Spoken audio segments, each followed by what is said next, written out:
पालकाला वाटतं की आपलं पोरगं इंजिनियर असेल, फार्मसी असेल, ॲग्रिकल्चर असेल, MBBS असेल, JEE असेल, त्यानं काहीतरी करावं बाबा. पण हे करण्यासाठी जेव्हा त्याला इंजिनियर व्हायचे, त्याला फार्मासिस्ट व्हायचे किंवा त्याला ॲग्रिकल्चर डिपार्टमेंटमध्ये करिअर करायचे, तर त्यासाठी त्याला एक परीक्षा द्यावं लागते. त्या परीक्षेचं नाव असतं MST CET. मग ही परीक्षा दिल्यावर काय होतंय, जर त्याला टॉप स्कोर आला, चांगला स्कोर आला, तर त्याला टॉपचं कॉलेज मिळते आणि टॉपचं कॉलेज मिळाल्यावर त्या कॉलेजचा दर्जा पाहून त्याला टॉपचं पॅकेज मिळते. मग प्रत्येक पालकाची ही इच्छा असते ना. तर मग याला काय होते, फॉर्म भरताना चांगलं कॉलेज कसं मिळावं यासाठी काही लोक ऑनलाईन पद्धतीनं 15-20 हजार रुपये त्यासाठी काय करतात, पैसे घेतात.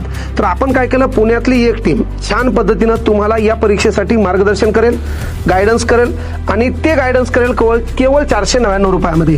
त्यामध्ये काय होईल बाबा, रेकॉर्डेड असेल, लाईव्ह असेल आणि 70 दिवसाच्या कालखंडामध्ये लक्षात घ्या तुम्हाला छान पद्धतीनं PCM असेल, फिजिक्स केमिस्ट्री, मॅथ असेल, फिजिक्स केमिस्ट्री, बायोलॉजी असेल, हे सर्व विषय शिकवले जातील. मुळात माझं आर्टमध्ये शिक्षण आहे, आपल्याला इकडं काही धतुरा माहित नाही, पण चांगल्या शिक्षकांच्या मार्फत कमी फीसमध्ये तुमच्यापर्यंत नेण्याचं काम मी करणार आहे.